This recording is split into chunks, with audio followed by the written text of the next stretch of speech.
Ok, este es un video que me han pedido mucho.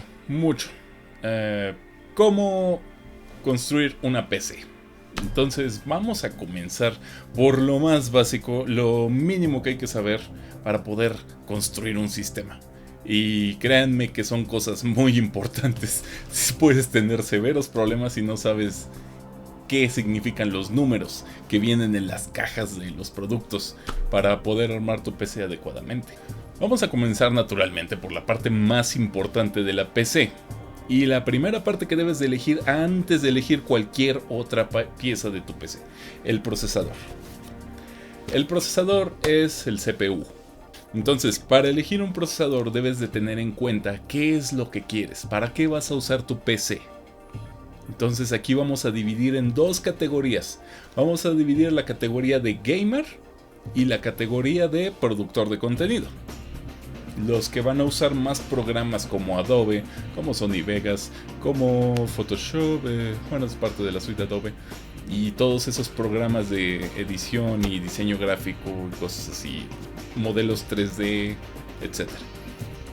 Entonces, si tu enfoque es solamente gamer, el procesador por el que deberías de ir por el lado de Intel es el i5. Recomiendo un 7500, en este momento están circulando los 7500. Es un procesador de séptima generación, tiene 4 núcleos a 3.2 GHz creo. Eso es más que suficiente para correr videojuegos a 1080p a 60 cuadros por segundo. Ahora, si tu enfoque es productor de contenido, vas a necesitar un poco más de poder. Por el lado de Intel está el i7. Los ciclos en los que se maneja el procesador son mucho mayores en un i7. Actualmente los de la séptima generación llegan hasta 4.5 GHz, mientras que los i5 no pasan de 3.2, 3.4 GHz. Además tienen hyperthreading. Eso hará que muchos programas se ejecuten mucho más rápido, en especial los renders. Además, si utilizas Open Broadcaster, el i7 te permite jugar el juego en la computadora y transmitirlo al mismo tiempo en 1080p a 60 cuadros por segundo. Un poco limitado obviamente, pero es, digamos, que lo que necesita un productor de contenido, el i7. Por el lado de AMD tienes Ryzen 7, que tiene mucho sentido conseguir un procesador de eso si eres productor de contenido. Ahora, si eres gamer, para Intel está el i5. Para AMD está el Ryzen 5. Son equivalentes los dos. Vas a obtener más o menos el mismo rendimiento de un i5 y de un Ryzen 5. Más o menos el mismo rendimiento de un i7 y de un Ryzen 7. Hay procesadores de menor poder. Hay procesadores como el i3, como el Pentium, Ryzen 3 por el lado de AMD. Pero estos procesadores batallan mucho para alcanzar esos 60 cuadros por segundo en los juegos.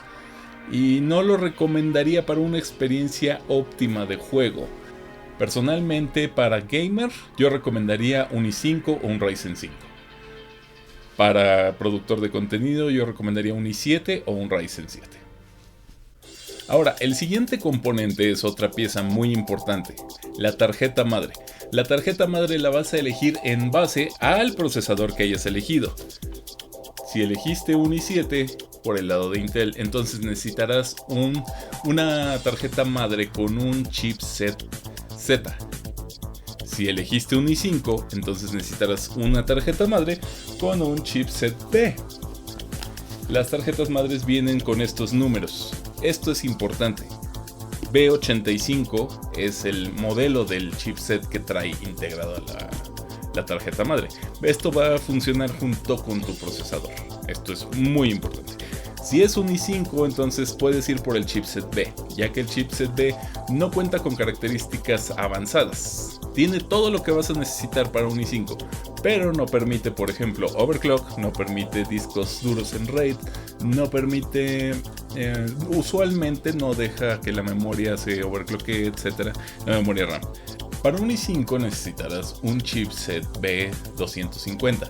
Para un Ryzen 5 necesitarás un chipset B350. Son diferentes, muy diferentes. Lo que te tienes que fijar es el socket que te incluye la tarjeta madre que sea compatible con tu procesador. Además, el chipset va a sacar provecho de tu procesador. debe de ser compatible. Por el lado de Intel, para un i7 necesitarás un chipset Z270. Por el lado de AMD, para un Ryzen 7 necesitarás un chipset X370. Es muy importante que te fijes en el socket, el modelo del socket y el chipset que vas a utilizar.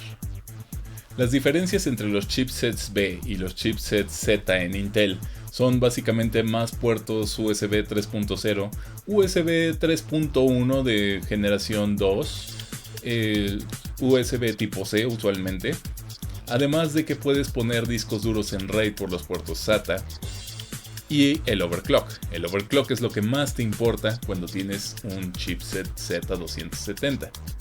Esto te permitirá llevar tu memoria RAM más allá de los ciclos que puede hacer originalmente, y también el procesador. Si tú sacas más provecho del procesador y no puedes sacar más provecho de la RAM, entonces te encontrarás con lo que le llamamos un cuello de botella. Por eso es importante que si vas a overclockear tu procesador, también puedas overclockear tu memoria. Lo siguiente es la memoria RAM. La memoria RAM es un componente vital para que tu PC funcione ágilmente. Esta memoria se encarga de mantener todos los datos listos para que el procesador los pueda manipular en el momento, sin retraso alguno. Cualquier programa que cargas en tu PC de inmediato se va a cargar en la memoria RAM. Por eso es importante tener suficiente espacio en la memoria RAM. En este momento 16 GB es aproximadamente lo que se necesita en el estándar para cubrir todos los requerimientos del usuario promedio. Aunque si tu enfoque es gamer, puedes salirte con la tuya con solo 8 GB de RAM. Si tu enfoque es productor de contenido, tal vez querrás ir por el mínimo de 16 GB de RAM, en especial si trabajas con la suite de Adobe. Las memorias RAM vienen en velocidades diferentes. En este momento se está manejando aproximadamente la velocidad de 2400 MHz. Si tu enfoque es gamer, te recomiendo mantenerte bajo este estándar en memoria RAM de 2400 MHz. 8 GB. Te recomendaría instalar 2 sticks de 4 GB cada uno, 2 memorias RAM de 4 GB cada una. Ahora, si tu enfoque es productor de contenido, te recomiendo ir directamente por los 16 GB de RAM, pero a 3000 MHz de ser posible, si es que vas por un i7. Esto es muy importante porque así podrás sacar más provecho de la velocidad extra en el procesador. Los precios de la memoria RAM son muy elevados, así que asegúrate de realmente necesitar memoria de alta velocidad. Si tu enfoque es gamer, no necesitas tanta velocidad en la memoria. Naturalmente vas a necesitar espacio de almacenamiento masivo. Un disco duro de 1 TB a 7200 revoluciones por minuto es ideal para un enfoque gamer. Mi librería entera de Steam pesa aproximadamente 800 GB. Y no son pocos juegos, son cerca de 90 juegos. Para productor de contenido, lo ideal sería tener la mayor cantidad de almacenamiento sin invertir mucho dinero. Un disco duro de 4 TB a 7200 revoluciones por minuto no es muy costoso y yo construiría el sistema con eso precisamente. Asegúrate de que el disco duro mecánico que compres sea de 7200 revoluciones por minuto. Si no, vas a sufrir bastante a la hora de la lectura y la escritura en el disco duro por la velocidad lenta. Hay de 5400 revoluciones por minuto también. Asegúrate de que sea de 7200. Si necesitas mayor velocidad en tu sistema, y realmente recomendaría tener esta ventaja, entonces existen los SSD o Solid State Drives. Nos referimos a ellos como discos duros de estado sólido, a pesar de que realmente no son discos. Funcionan de manera muy similar a la memoria RAM, y estos hacen que la transferencia de datos sea mucho más ágil. Pero los SSD son muy costosos. Yo recomendaría construir el sistema con un SSD de 128 GB, en el cual vas a instalar únicamente Windows y los programas. Para todo lo demás vas a usar el disco duro mecánico. Esto te permite que tu sistema funcione de una forma muy ágil y que a la vez tengas más espacio para almacenar datos. Como juegos, si tu enfoque es gamer, los juegos, videos, películas, música, todo lo demás lo vas a poner en el disco duro mecánico. Solo el sistema y los programas en el SSD. Y esto hará que tu computadora funcione muy rápido. Si tu enfoque es productor de contenido, definitivamente el disco duro de estado sólido será una necesidad. Las tarjetas madre modernas incluyen un puerto llamado M.2.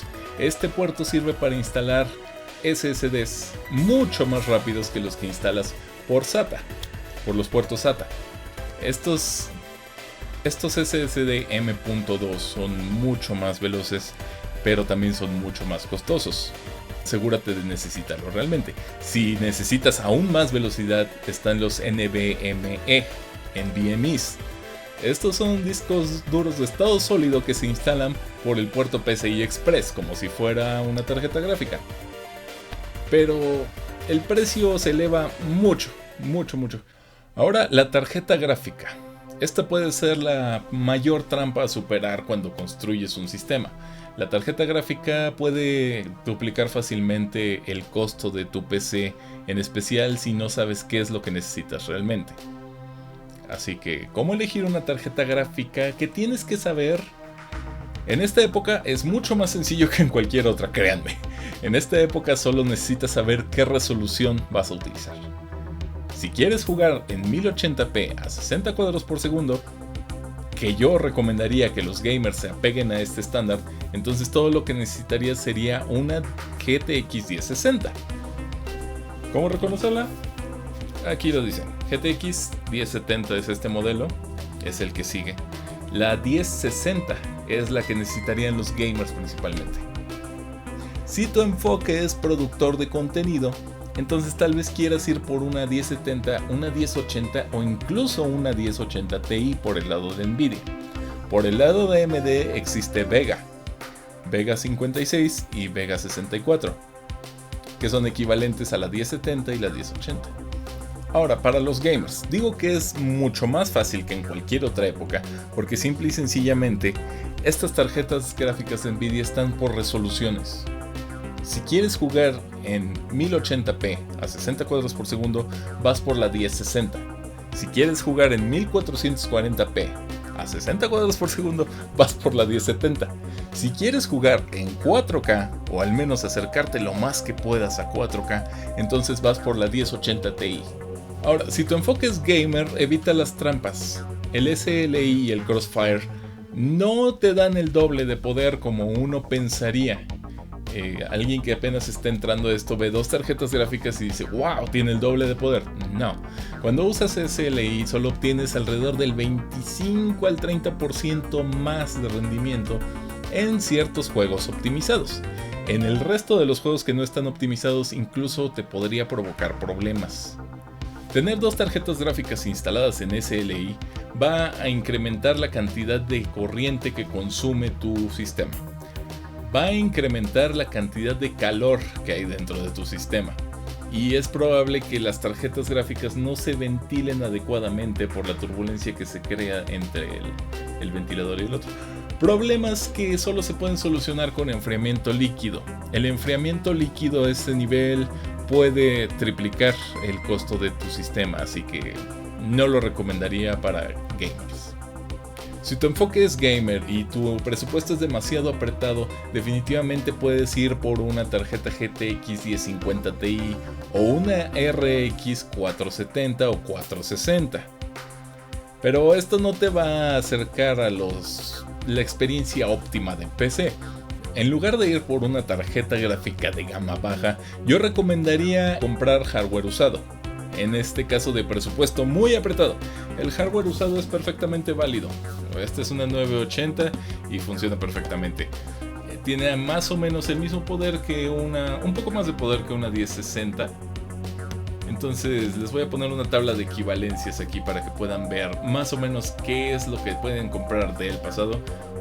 Recomendaría buscar alguna 970, es lo más accesible en este momento.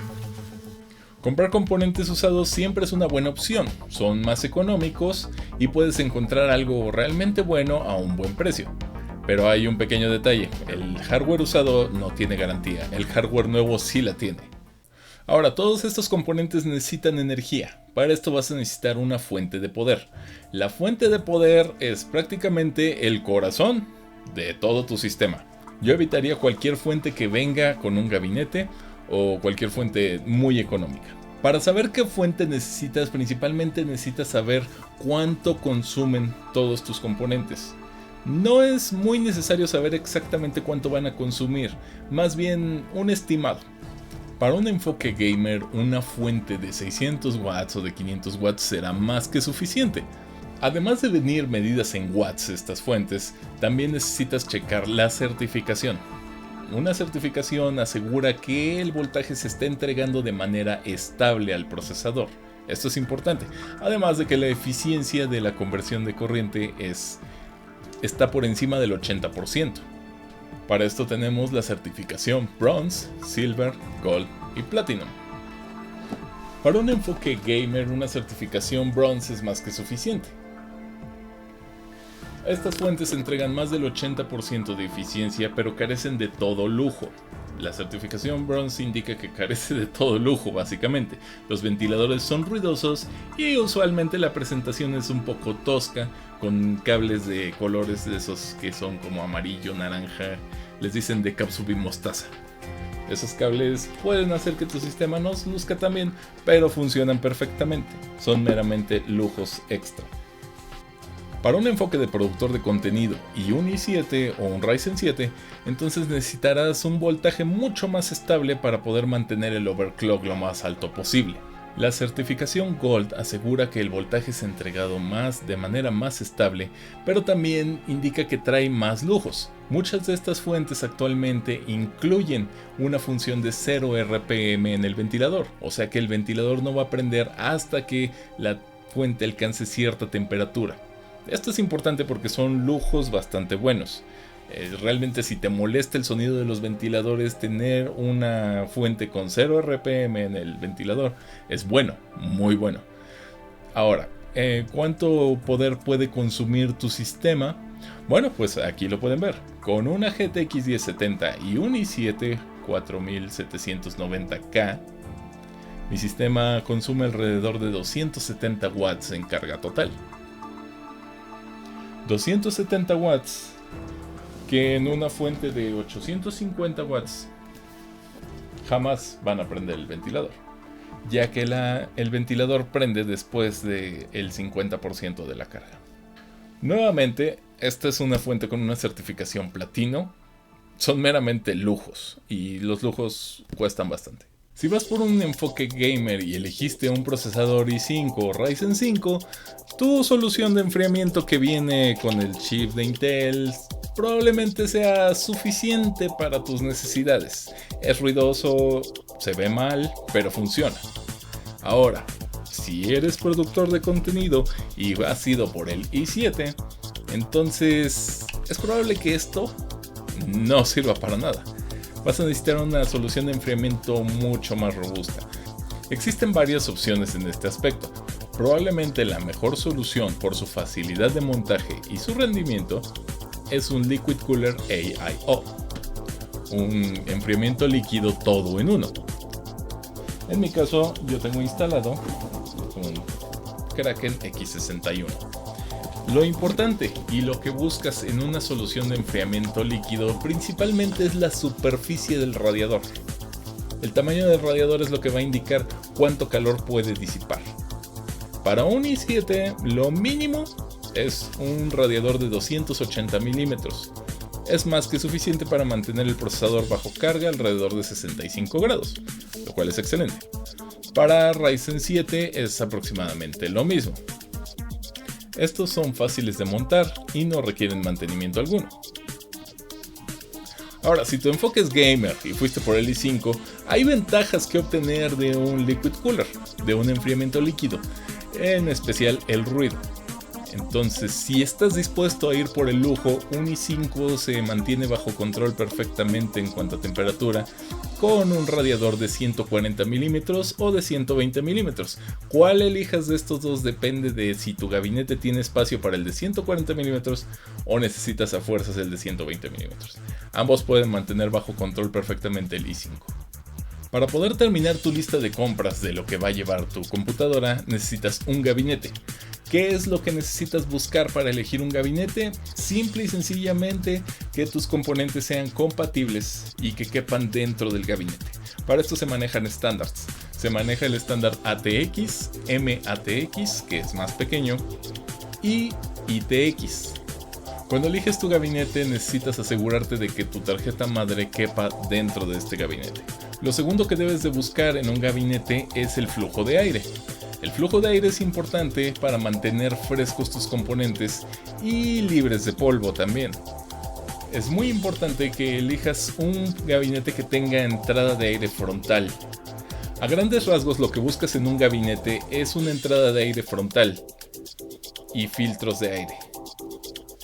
Si vas a montar un radiador, asegúrate de que el gabinete sea compatible con radiadores del tamaño que vas a conseguir.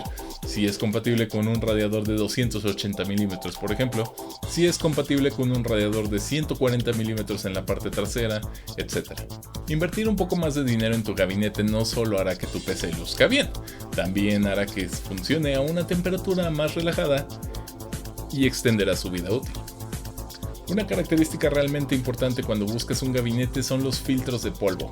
El polvo dentro de tu gabinete es malo, con el tiempo el polvo se puede volver conductivo y esto puede provocar un cortocircuito en tu tarjeta madre.